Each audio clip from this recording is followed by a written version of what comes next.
The morning sun glistened on the polished windows of Granville Towers, a place where wealth shimmered like gold dust in the air. Cars as sleek as panthers glided to the entrance, and the air smelled of expensive perfume and ambition. It was here that Clara, a young woman with callous hands and weary eyes, bent low to scrub the marble pathway. Her faded uniform clung to her, yet her spirit remained bright as a polished jewel, though hidden under layers of hardship. She worked silently, her head bowed, unnoticed by the elite who passed her as though she were part of the pavement itself. Then came the roar of an engine, deep, arrogant, and demanding attention. A jet-black Bentley swept toward the entrance, its tinted windows concealing its mistress. Clara instinctively moved back, her bucket of water tipping slightly as she dragged it aside. But just as she stepped to the edge, the car's wheels spun through a shallow puddle. In a cruel flash, a wave of dirty water splattered over her neat uniform, streaking her face and soaking her hair. The car door opened with a slow, deliberate grace, and out stepped Cassandra Sterling, heiress, socialite, and the woman people whispered about in awe. She wore a crimson dress that seemed to ignite under the sun, and diamonds that caught the light with every movement. Her lips curved in amusement as she looked at Clara, dripping and humiliated. "Oh, dear," Cassandra said in a voice as smooth as velvet, but sharp with disdain. "Perhaps you should stand somewhere less inconvenient." She did not wait for a reply. With a toss of her golden hair, she swept past, heels clicking like a metronome of arrogance. Clara's throat burned, but she swallowed her words. Her dignity trembled, but it did not break. She bent once more to her work, unaware that a pair of eyes had witnessed everything. Eyes that missed nothing, belonging to a man whose presence could shift the balance of the entire tower. High above, on the balcony of the penthouse, Adrian Blackwood leaned against the railing, his gaze fixed on the scene below. Billionaire, philanthropist, and a man feared for both his influence and intellect, he was not known for soft emotions. But his jaw tightened as he watched Cassandra's cruelty and Clara's quiet strength. Something stirred within him. A memory, a spark, a recognition. He didn't move immediately. Power gave him patience. Instead, he let his eyes follow Clara as she picked up her bucket, her hands trembling but determined. There was grace in her resilience, a quiet defiance in her silence. Adrian's interest was piqued, and once Adrian was intrigued, the world around him often changed. Clara, unaware of the storm brewing in the highest suite of Granville Towers, continued her task. Her fellow cleaners glanced at her with pity, but Clara forced a smile. She had grown used to the weight of mockery, the sting of humiliation. What she had not grown used to, however, was being seen, not truly seen. Later that evening, when the sun bled orange across the skyline, Clara returned to the staff quarters at the far end of the tower. The place was cramped and dim, the opposite of the glittering halls she polished each day. She laid her head on the thin pillow, replaying the moment when Cassandra's laughter rang in her ears. She whispered to herself, "Someday I'll rise above this. Someday I'll be more than what they see." And in the penthouse, Adrian whispered something too, though only to himself. Let's see how long it takes before the world learns the truth. The following morning unfolded with the same rhythm, but whispers spread among the staff. Cassandra Sterling had returned for a private brunch with Adrian Blackwood, and rumors buzzed like bees in a hive. Some said Cassandra intended to secure a business deal through charm. Others believed she hoped to capture Adrian's heart. What no one knew was that Adrian had already decided on something very different. Clara found herself once again at the entrance, polishing the brass handles of the grand doors when Cassandra's laughter echoed across the lobby. She walked in with confidence, her designer heels striking the marble like thunder. But this time, Adrian was not hidden in his balcony. He was there, descending the staircase like a king surveying his court, every eye turning to him. Cassandra's smile bloomed wide as she approached, ready to bask in his attention. But Adrian's gaze slid past her, steady and unwavering, until it rested on Clara. For the first time in her life, Clara felt seen, not as a servant, not as invisible, but as someone of value. The air thickened. Cassandra's confident stride faltered. Whispers rose like smoke. And Clara, caught in a storm of eyes and silence, felt her world tilt in a way she could never have imagined. Adrian's lips curved into the faintest, most deliberate smile. "Clara," he said, his deep voice carrying across the hall like a bell, "would you join me upstairs?" The lobby gasped in unison. Cassandra's face drained of color, and Clara, her bucket still in hand, her heart racing, wondered if destiny had just knocked at her door in the most impossible of ways. Clara froze, her breath caught in her chest as if the air itself had been stolen from her. She looked around, hoping perhaps Adrian was addressing someone else, but every eye in the lobby followed the line of his gaze. Straight at her. The bucket handle trembled in her grip, water inside sloshing slightly with her nervous fumble. She tried to speak, to form a polite refusal or even a stammered apology, but her lips refused to move. Adrian took a step closer, descending the final stair, and his commanding presence seemed to hush the room. "Clara," he repeated, his voice softer now but carrying just as much authority. "Come with me." The silence shattered into whispers. Staff exchanged stunned glances, and a couple of doormen nearly dropped their polished hats. Cassandra's perfectly lined lips parted, disbelief written across her face. For someone who was always the center of attention, the sting of being bypassed cut deeper than she could bear. Clara hesitated, her instincts warning her the ridicule that would follow, but something about Adrian's eyes, dark, steady, and unshakably certain, urged her forward. She set down the bucket, wiped her damp hands nervously on her faded apron, and took cautious steps toward him. Each stride felt like walking into a dream, one that could crumble at any moment. When she reached him, Adrian extended his hand, not with arrogance but with the calm assurance of a man accustomed to control. She stared at it for a moment, unsure whether to touch it, until he gave the faintest nod. Slowly, timidly, she placed her hand in his.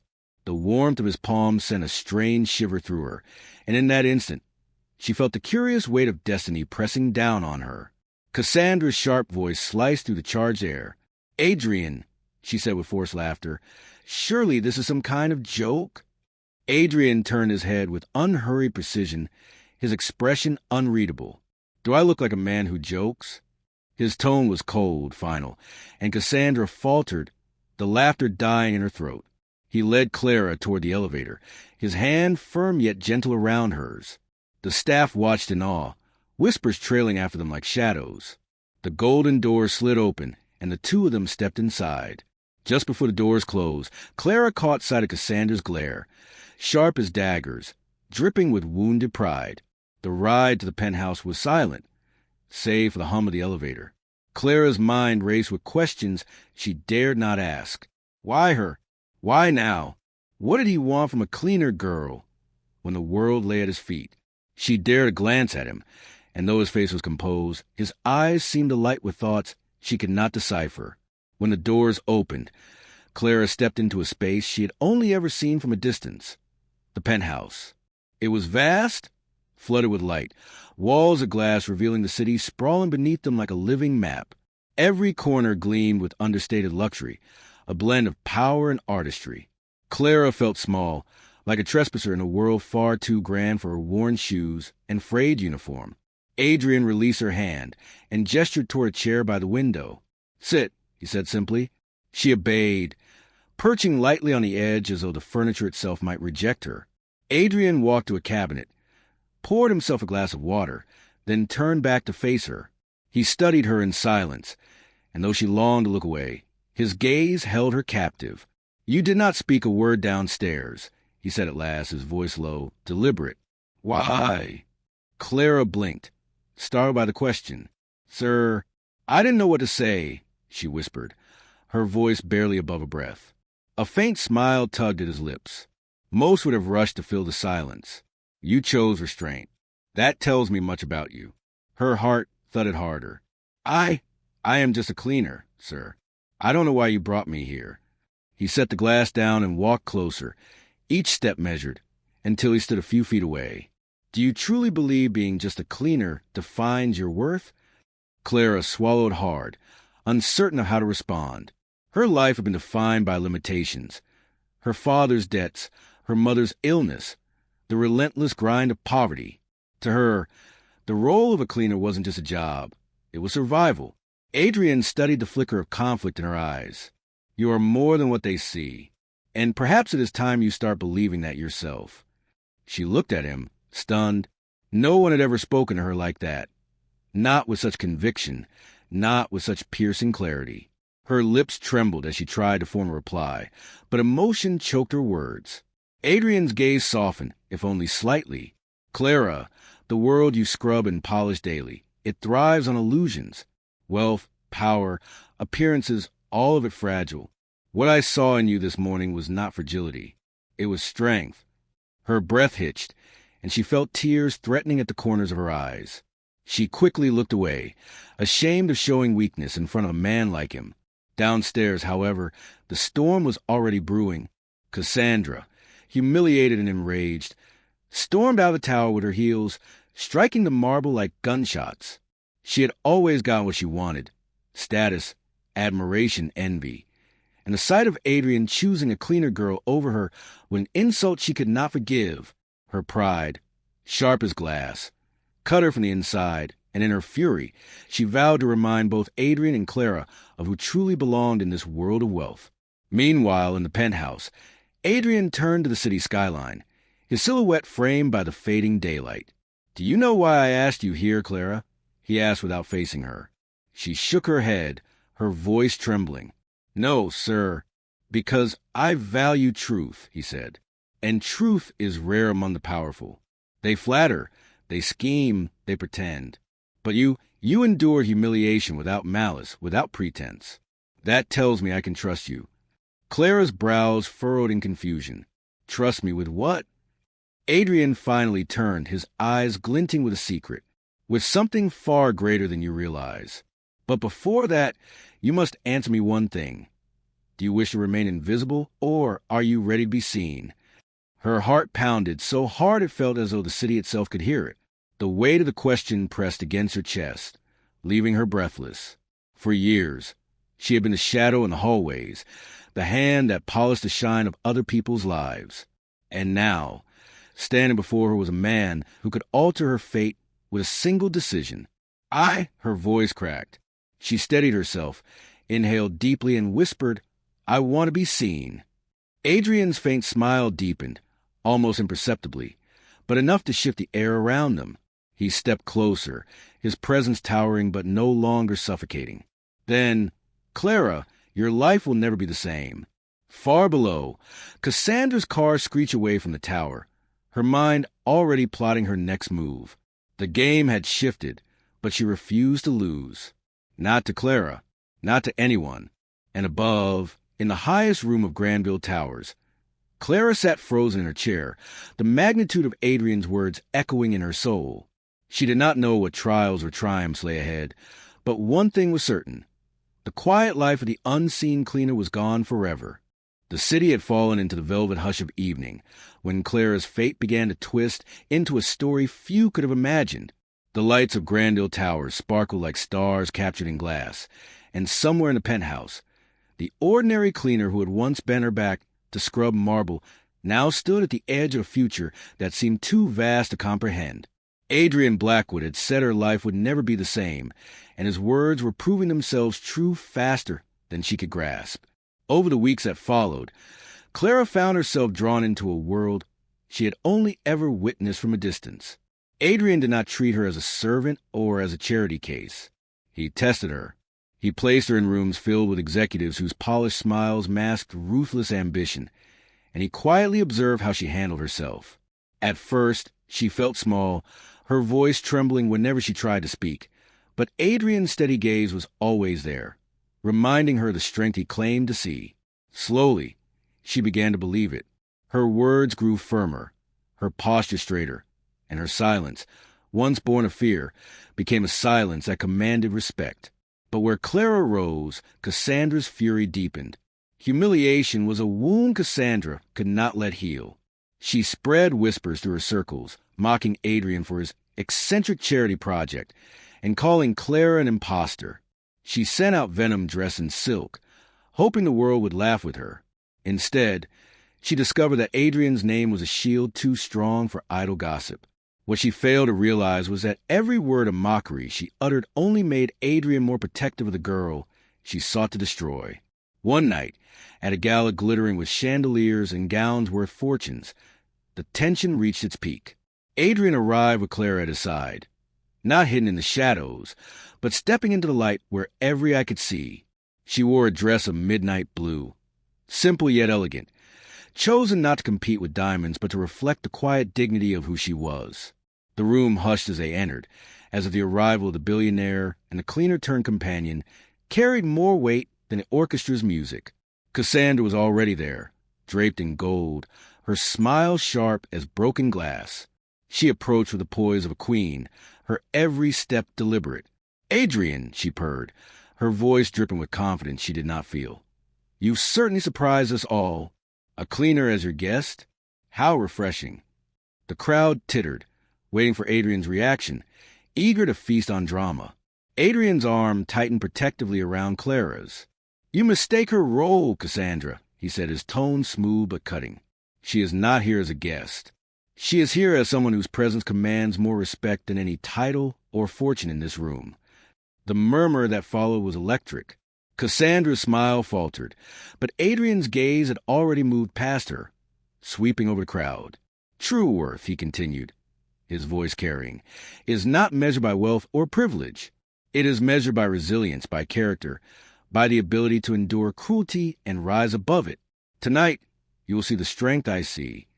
Then, to Clara's astonishment, he led her to the center of the hall and invited her to speak.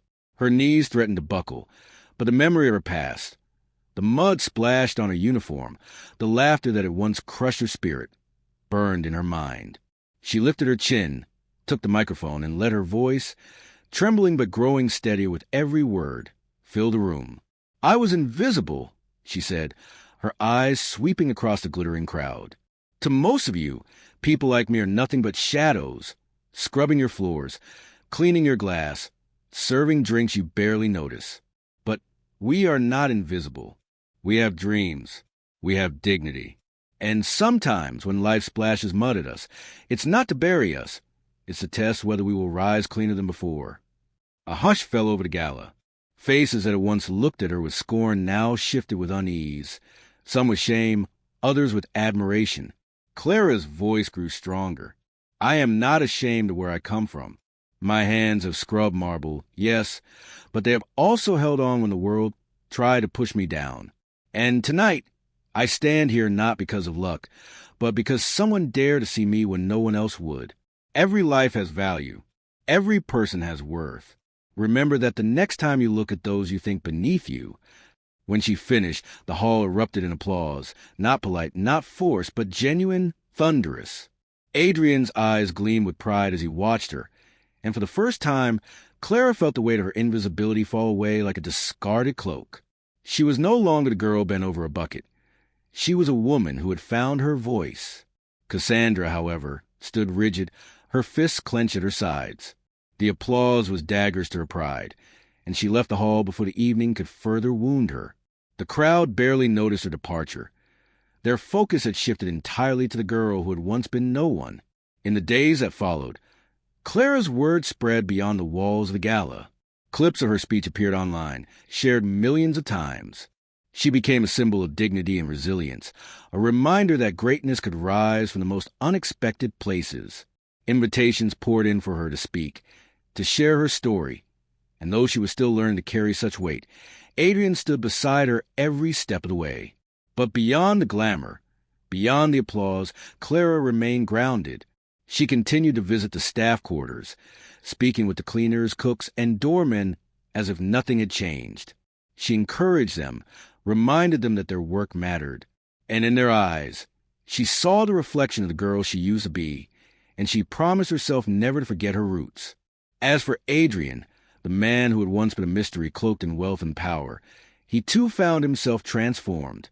He had spent years surrounded by luxury, yet untouched by genuine connection. Clara's presence reminded him of truths he had long buried.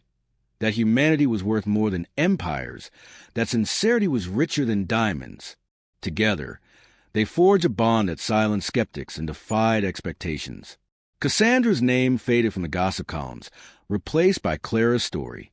In time, Cassandra would come to learn her lesson, but by then, the world had already shifted. Clara's rise was unstoppable, not because of Adrian's influence alone, but because her authenticity resonated with those who had once felt invisible themselves. The story that began with mud splashed on a cleaner's uniform ended not in humiliation, but in triumph. Clara had turned scorn into strength, invisibility into influence, and pain into purpose. She stood beside Adrian not as an ornament, not as a charity case, but as an equal, a partner in every sense of the word. And so, the once unseen girl became a beacon. Her journey was whispered in offices, told in schools, shared in homes where children dared to dream bigger. She had proven that destiny does not bow to wealth or titles. It bends to courage, to resilience, to the unyielding belief that every soul matters. On a quiet evening, long after the noise of applause had faded, Clara stood again at the entrance of Granville Towers. She looked at the marble floor she had once scrubbed, at the place where her life had been altered by mud and cruelty. This time, she did not bend low with a bucket. She stood tall, her reflection shimmering in the polished stone. And as the night wind whispered around her, she smiled. Not because she had escaped her past, but because she had transformed it into the very foundation of her triumph. Her story was not one of wealth rescuing poverty, but of dignity rising where no one expected it to. The world would remember Cassandra's cruelty for a moment, but it would remember Clara's resilience forever. And in the end, it was not the splash of mud that defined her, but the light she carried when she chose to rise.